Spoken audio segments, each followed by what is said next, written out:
얘네가 완전 방수제이기 때문에 물때 자체가 생기지도 않고 관리가 되게 편하겠지. 삼촌이 생각하기에 가장 뭐 디자인적으로나 뭐 실용적으로 설치하기 되게 편한 제품이 안녕하세요. 오늘은 욕실에 대해서 한번 얘기를 해보려고 카메라를 이렇게 켰거든요. 하나부터 열까지 한번 다 알려주는 컨텐츠를 찍어보려고 하는데, 우선 욕실 할 때 어떤 공간이 먼저 우선시해야 될까요? 사실 다 중요하지. 그래도 이제 욕실 하면은 이제 샤워를 먼저 떠올리지. 사용하는 시간 자체가 제일 길다 보니까 샤워 공간이 제일 확보가 돼야 되겠지. 공간을 확보를 하려면 최소한 800은 있어야 돼. 80cm. 사람이 들어가서 손을 올리는 이런 행위들을 할 때 벽에 걸리지 않고 자연스럽게 하려고 하면 80cm 정도 거리가 좀 있어야 되고, 물론 한 750도 뭐 불가능한 건 아니야. 근데 좀 좁게 느껴지지. 최소 800은 확보를 해야 된다. 그게 이제 가장 첫 번째고, 간혹 고객님들 요청사항에 물때 때문에 파티션이나 샤워부스를 하게 되면은 이제 나중에 쓰다 보면 물때 때문에 그 밑이 이제 지저분해지니까 조족으로 좀 해달라고 말씀을 많이 하시거든. 근데 단점은 조족을 하게 되면은 공간이 그만큼 줄어들어. 그러니까 좁게 느껴지지. 작은 욕실에 조족 파티션을 한다. 그럼 좁게 느껴지기 때문에 답답해서 잘 추천 안 드리고, 그런 부분들은 좀 생각을 좀 해야 돼. 물때 때문에 고생이라고 하시는 분들은 세정제 같은 거 있잖아. 그런 걸로 좀 닦아주면 좋고, 발수 코팅제? 뭐 이런 것도 효과가 있다고 하더라고. 닦을 때 일반 퐁퐁 같은 걸로 닦으면 물 자체가 내려가지 않고 걔가 그냥 말라서 그 물때처럼 자국이 나는 거거든. 그래서 그런 것들을 최소화하면은 아무래도 관리하기가 좀 편하지 않을까. 유리 파티션 하는 집도 있고 샤워부스 하는 집들도 있잖아요. 그거는 왜 그렇게 차이가 있는 거죠? 공간에 따른 성향도 있고, 그리고 이제 비용적인 부분도 있는데, 비용적인 부분에서는 당연히 이제 파티션이 더 싸지. 유리가 한 짝만 들어가면 되니까. 습식이냐 건식이냐, 양변기 쪽 라인하고 세면기 쪽 라인까지 나는 건식으로 쓰고 싶다. 왜냐면 그쪽까지 물이 튀어버리면 또 청소를 해야 되잖아. 그래서 이런 거 싫어하시는 분들은 아예 건식으로 만들기 위해서 부스를 사용을 하시는 거고, 부스가 있으면 그만큼 앞만 투명 유리라고 하더라도 답답해 보이거든. 그래서 그런 시야 확보 차원에서 그냥 파티션을 선택하시는 경우도 많아. 그래서 파티션을 쓰게 되면은 세면대 쪽만 물이 안 튀면 된다. 그리고 나머지 쪽 뒤쪽으로 튀는 것들은 그냥 내가 청소를 하든지 말리든지 뭐 이렇게 하겠다 라는 생각을 가지신 분들이 보통은 파티션을 많이 하시지. 미리 수전이랑 선반 많이 하잖아요. 그거는 장점이 어떤 게 좋아요? 아무래도 이제 시각적인 효과가 되게 큰데, 일반적인 선반을 썼을 때는 넓어질 수는 있겠지. 하지만 시각적으로 무언가가 튀어나오다 보니까 걸리적거려. 어떻게 보면은 더 지저분해 보일 수가 있거든. 근데 삼촌네가 많이 하는 건 이제 매립 선반인데, 매립 선반을 하면 단점은 좁아는 지겠지. 왜냐면 천정까지 전부 다 조적으로 쌓아야 되니까. 하지만 시각적으로는 오히려 더 깔끔해지잖아. 매립이 되어 있으니까 넓게 보여, 시각적으로는. 한 예로 우리가 목공을 많이 하잖아. 삼촌이 목공을 할 때 벽을 더 잡아먹지만 선과 면이 이런 것들이 다 정리가 되니까 감출 건 감춰지고 보일 것만 보여지고, 그리고 수직 수평이 맞으니까 시각적으로 더 넓어 보인다고 그랬잖아. 이런 거하고도 같은 맥락인 것 같아. 그리고 이제 매립 수전도 마찬가지로, 일반 수전 같은 경우에는 수도 자체가 툭 튀어나온 것들이 다 보이잖아. 그러니까 마찬가지에 아까 얘기했던 것처럼 시각적으로 어떤 군더더기들이 없어져 버리니까 조금 더 깔끔해진다. 그래서 매립을 선택을 하는 거지. 다음으로는 양변기 한번 얘기해 볼 수 있을 것 같은데, 양변기 할 때 가장 신경 써야 될 부분이 어떤 거예요? 뭐 디자인 따라 뭐 달라지긴 하는데, 일반적으로 원피스를 하냐, 투피스를 하냐, 뭐 아니면 탱크리스를 하냐, 이렇게 나누시고, 보통 이제 원피스를 많이 선택을 하시거든. 왜냐면 투피스 같은 경우에는 이제 본체하고 물통하고 분리가 되어 있기 때문에 그 사이에 물때가 좀 많이 껴. 일반적으로 이제 원피스를 많이 선택을 하시고, 치마용으로 하냐, 이제 뭐 수로개 폐용으로 하냐 그러는데, 보통 이제 수로개 폐용은 안 하지. 측면에 배관이 이렇게 그려져 있는 거, 우리 저렴한 것들 있지, 금액적으로.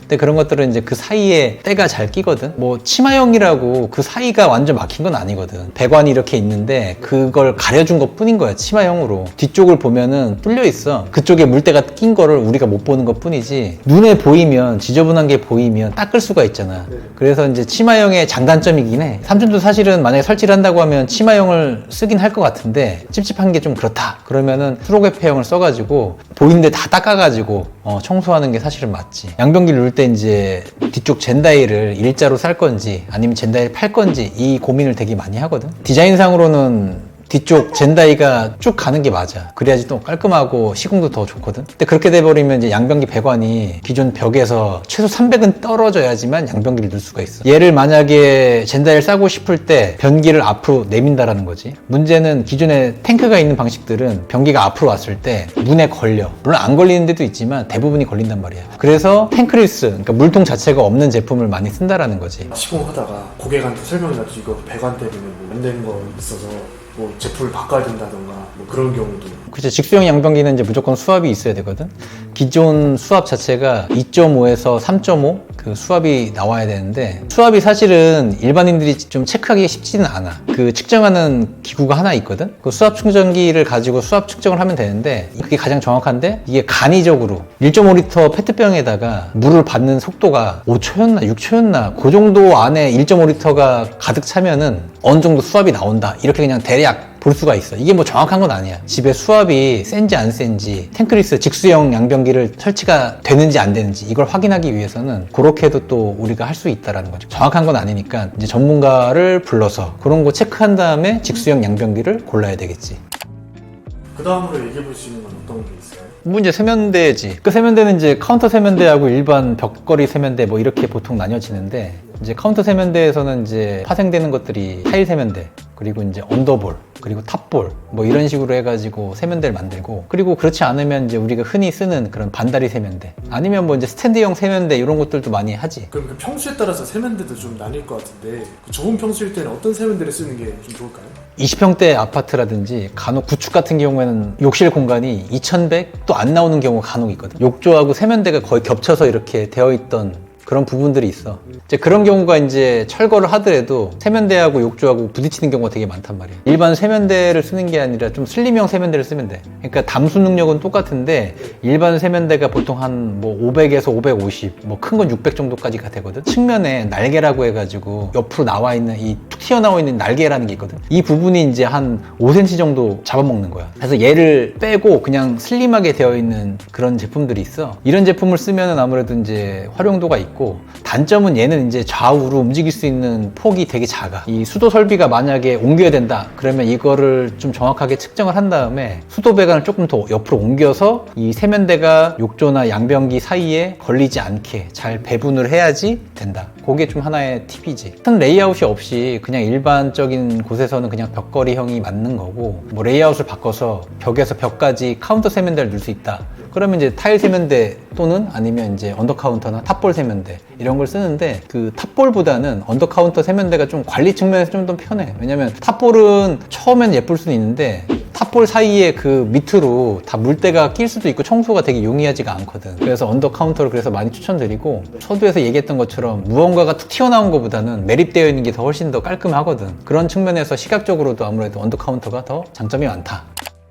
세면대 이제 위에 보면 상부장이 있잖아요. 어떤 상부장이 좀 좋은 건지 어떻게 계획을 하면 좋은지. 우선 수납력을 무조건 많이 할 거냐 심플하고 디자인적인 걸 많이 할 거냐 라고 이렇게 두 가지 측면에서 갈 수가 있을 것 같은데 수납을 진짜 많이 하고 싶으면 제작을 하면 돼. 젠다이 위에서 얼마 띄우고 나머지 천장 끝까지 제작할 수 있는 3도어로 되어 있는 그런 여닫이 상부장을 만들 수가 있거든. 일반적인 장들이 보통 600 아니면 800 뭐 이렇게 되어 있거든 높이가. 근데 걔네는 만약에 천장 높이가 높다 그러면 1000, 1200까지도 뭐 이렇게 만들 수가 있다는 거지. 근데 얘네는 이제 우선 비용적으로 비싸고 그리고 이제 특수한 환경에서밖에 이제 할 수가 없다라는 거지. 천장고가 높은 곳. 그 다음으로 수납력이 많은 거는 이제 슬라이드장. 폭이 800이다 보니까 아무래도 이제 수납력이 좀 많아. 근데 단점은 뭐냐면 슬라이드장에 이제 분절선 라인 자체가 딱 세면대 하는 그 라인에 딱 와 있어. 그러면 사람이 세면하고 딱 얼굴을 봤을 때 그 분절선이 바로 있단 말이야. 그래서 약간 옆으로 치우쳐가지고 얼굴을 보고 하거든. 그래서 얘는 수납 공간 때문에 쓰는 거지 사실은 좋지는 않아.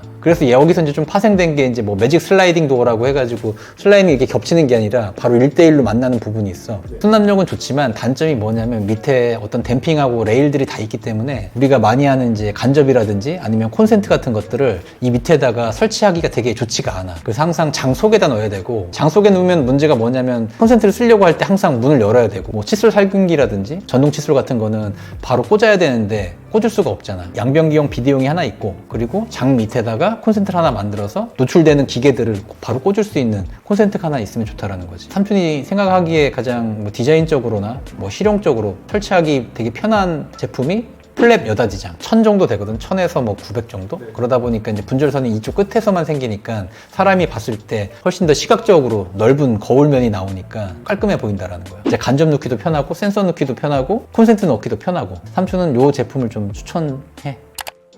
그리고 사람들이 많이 궁금해하는 것들 중 하나가 욕실 조명 관련해서 되게 궁금해하더라고요. 삼촌은 욕실 조명 계획을 어떻게 짜는지 한번 알려줄 수 있으실까요? 그 예전에 욕실 조명은 다 이제 막 4인치, 5인치짜리 매립등 둥그런 걸 빵빵빵 한 3개 정도 박아가지고 되게 밝게 썼거든. 이제 단점이 너무 밝다 보니까 타일 자체의 어떤 밋밋한 부분이 다 드러난다라는 거야. 이제 간접하고 주조명을 되게 좀 연하게 써서 사람이 동선이 움직이는 그런 곳만 밝힐 수 있는 조도가 제일 좋다고 보거든. 우리가 문을 열고 바로 정면에 보이는 샤워 라인 그쪽에다가 간접을 하나 넣어주고, 그럼 그 간접 하나가 샤워할 때 조도를 다 확보를 할 수가 있어. 그래서 그거 하나 넣어주고, 또 하나는 이제 상부장 밑에 간접 하나 넣어주면 양변기 쓸 때라든지 아니면 간단하게 손을 씻을 때 충분히 조도가 밝혀져. 또 하나는 이제 세면 할 때는 아무래도 조금 더 밝아야 되니까 천장에 세면대 위에 바로 위에 쪽에다가 매립등 하나만 넣어주면 이제 그게 주조명이 돼가지고 사람이 움직이는 동선 안에서는 전부 조도가 확보가 되기 때문에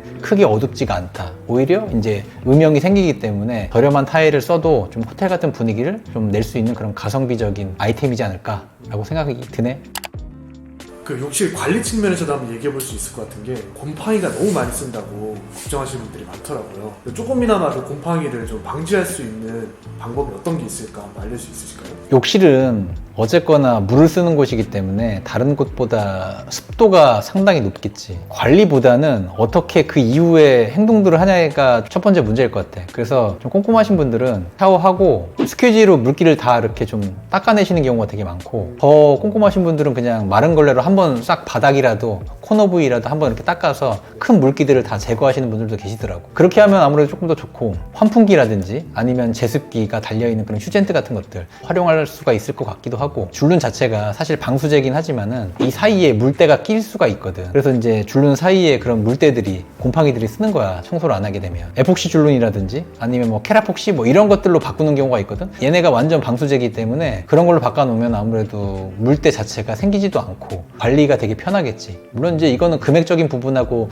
관련이 있는 거기 때문에 잘 선택을 해서 공사를 하면 좋을 것 같아. 근데 그 사람들 보면 요즘에 타일 좀 작은 거 해가지고 유럽에서 많이 하는 화장실 있잖아요. 브릭 타일 같은 거 쓰는 거. 근데 저희는 그런 타일 안 쓰잖아요. 그 이유가 있어요, 혹시? 우선 시공하기도 쉽지도 않고, 아까 얘기했듯이 간접 조명이 들어가면은 그 브릭 타일 같은 경우에는 그림자가 표시가 되기 때문에 되게 예쁘지가 않지. 지금 얘기했던 것처럼 관리가 쉽지가 않은 거야. 줄눈이 많으니까 물때가 더 잘 생길 수밖에 없는 거고, 큼지막한 그런 뭐 600에 1200이라든지 뭐 750에 1500이라든지 이런 큰 타일들을 붙여가지고 줄눈을 최소화한다. 그렇게만 보면 되겠지 뭐. 그럼 줄눈 할 때 컬러 선택도 어떤 컬러를 해야 조금 덜 보이게? 타일 색깔하고 유사한 줄눈을 선택을 하는 게 훨씬 더 이질감이 없고 더 넓어 보이고 깔끔해 보이는 건데, 많이들 하시는 게 거의 그레이 타일을 좀 많이 하시거든. 옛날에는 이제 뭐 화이트라든지 뭐 이제 아이보리 이런 걸 많이 하셨는데, 이유가 그거야. 이제 어쨌거나 관리 측면에서 좀 어두운 색 톤으로 가게 되면 줄눈재도 어두워질 수가 있고, 줄눈재와 똑같은 실리콘을 만약에 쏜다고 하더라도 실리콘도 똑같이 어두워진 실리콘을 쏘면 되거든. 그러다 보니까 관리 측면에서 변색이 좀 덜 된다는 거야. 실리콘도 줄눈도 똑같이 변색이 되거든. 연할수록 변색이 빨리 되고 좀 진할수록 덜 되는 거야. 그것도 관리 측면에서는 좀 더 편할 수도 있다라는 거지. 그럼 천장재는 한번 얘기해보면 좋을 것 같은데, 어떤 천장재 쓰는 게 좀 좋을까요? 세 가지를 할 수가 있지. 하나는 도장으로 천정을 만들어 가지고 할 수 있는 방법이 있고, 또 하나는 이제 우리가 제일 많이 쓰는 이제 SMC, 그리고 또 하나는 이제 요즘 많이 하는 이노솔 천정. 세 개는 뭐 장단점이 있어. 그러니까 삼촌은 이런 것들은 보통 현장 상황에 따라서 많이 말씀드리는 것 같아. 그러니까 처음에 만약에 이노솔로 들어갔다가도 구축이나 이런 것들은 위쪽 배관이 되게 안 좋잖아. 네. 그럼 누수에 이슈가 있기 때문에 이노솔로 했을 경우에는 좀 문제가 좀 있을 수가 있어. 그래서 그런 데는 다시 SMC로 바꾸고, 현장 상황에 따라서 천장재는 좀 바뀌는 것 같아.